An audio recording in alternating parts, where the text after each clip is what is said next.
Ketua Umum Partai Golkar, Erlangga Hartarto menyatakan, Gibran dan Jokowi sudah masuk ke keluarga besar Golkar. Selama ini Jokowi sangat dekat dengan Partai Golkar. Sedangkan Gibran Rakabuming Raka, putra Presiden Jokowi, merupakan sosok yang direkomendasikan Golkar sebagai cawapres melalui Rapimnas resmi. Menurut Erlangga, bergabungnya Jokowi dan Gibran hanya tinggal tunggu formalitas saja. Pak Jokowi itu dekat dengan Partai Golkar. Dan kedua, Pak Gibran itu mendapatkan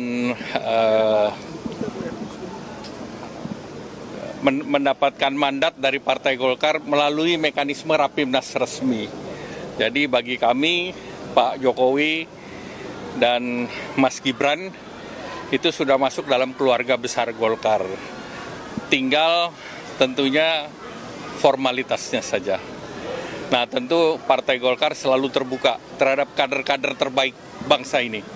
Dan jelas Pak Presiden, Pak Jokowi adalah kader terbaik bangsa yang sudah bersama Partai Golkar di dalam 2 periode beliau.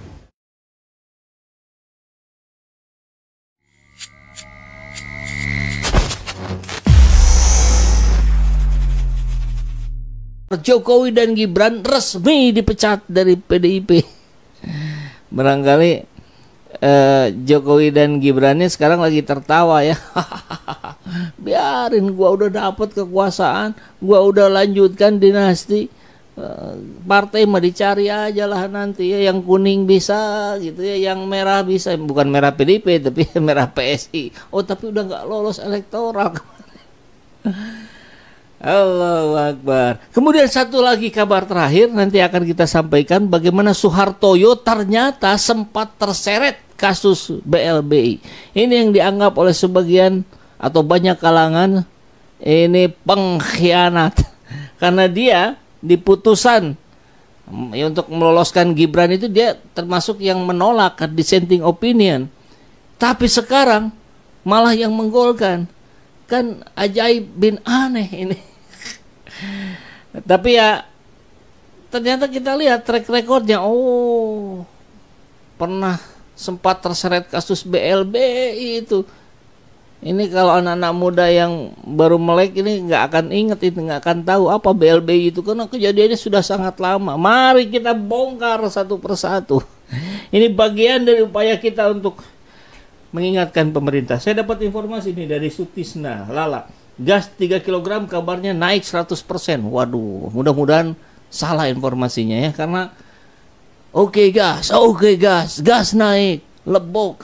Kalau orang Sunda bilang gitu, makan tuh gitu. Tapi yang terkena dampak dari kenaikan-kenaikan ini bukan hanya pendukung 02. Semua pendukung 02, 01, 03 kena dampak ini. Jadi harusnya kan Erlangga bilang gitu, karena Anda pilih 02 mayoritas, ya berarti kita akan lanjutkan, kita akan naikkan ini, kita naikkan ini.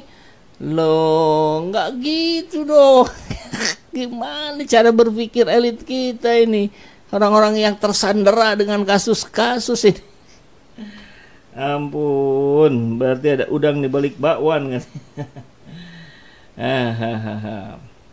Oke, kita mulai langsung simak ya. Ini ada pidato lucu dulu nih. Nggak apa-apa lah ya kita bilang lucu ya, dari Pak Jokowi yang merespon hasil sidang MK, tapi dengan teks juga itu. Segala-galanya pakai teks ya. Kita simak dulu sebentar aja, ini nggak akan lama-lama. Oke, ini Pak Jokowi saat ditanya tapi sudah menyiapkan ya, pemerintah menghormati putusan MK yang final dan mengikat, dan pertimbangan hukum dari putusan MK yang juga menyatakan bahwa tuduhan-tuduhan kepada pemerintah seperti kecurangan, intervensi aparat, kemudian apalagi politisasi bansos, kemudian mobilisasi aparat, ketidaknetralan kepala daerah telah dinyatakan tidak terbukti. Ini yang penting bagi pemerintah ini. Dan menurut saya ini saatnya kita bersatu. Karena faktor eksternal, geopolitik, betul-betul menekan ke semua negara. Saatnya bersatu, bekerja membangun negara kita. Dan pemerintah mendukung proses transisi dari pemerintahan sekarang ke nanti pemerintahan baru. Akan kita siapkan karena sudah sekarang MK sudah, tinggal nanti penetapan oleh KPU besok. Ya pastilah mendukung transisi. Wong transisi ke anaknya sendiri kok. Bapak ini doorstop ya, itu biasanya kan pertanyaan spontan dari wartawan, tapi ternyata ada juga contekannya. Ya nggak apa-apa lah ya. Dan ini kan nanti akan dilanjutkan barangkali oleh Gibran. Gibran nggak akan malu pakai teks. Wong bapak saya juga pakai teks, bisa 2 periode. Kan begitu ya. Siapa pilihan kita itu mencerminkan masyarakat kita, itu Pak Quraisy Shihab yang bilang ya. Jadi kalau ternyata memang benar, misalkan, ini masih misalkan, karena kecurangannya dahsyat sekali kemarin dan tidak diakui.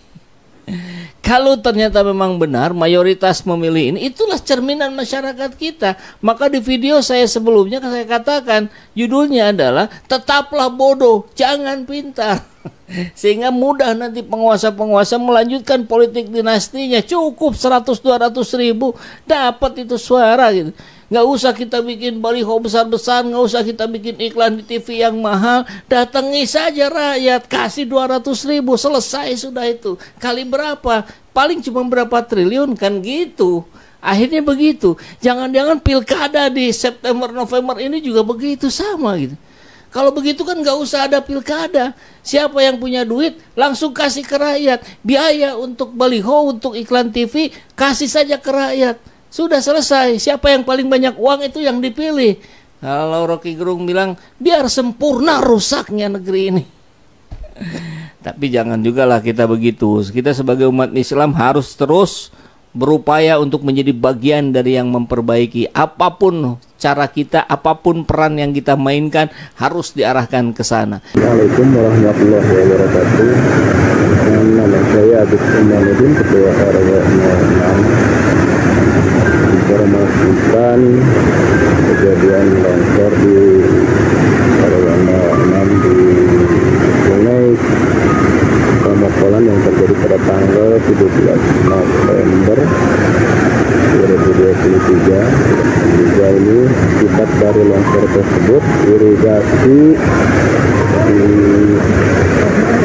wilayah Sungai Pamokolan ini mengakibatkan tidak berjalannya irigasi di RW 06. Irigasi ini digunakan untuk kepentingan air warga RW 06, RW 7, RW 8, RW 9, 6 RW.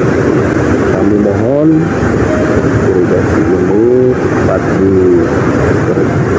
diperbaiki karena airnya sangat dibutuhkan oleh warga RW 07, RW 06, RW 08, RW 9. Panjang irigasi ini yang paralon panjang 30 meter. Mudah-mudahan ini dapat direalisasikan cepat. Bukan informasi yang kami dapat sampaikan. Assalamualaikum warahmatullahi wabarakatuh.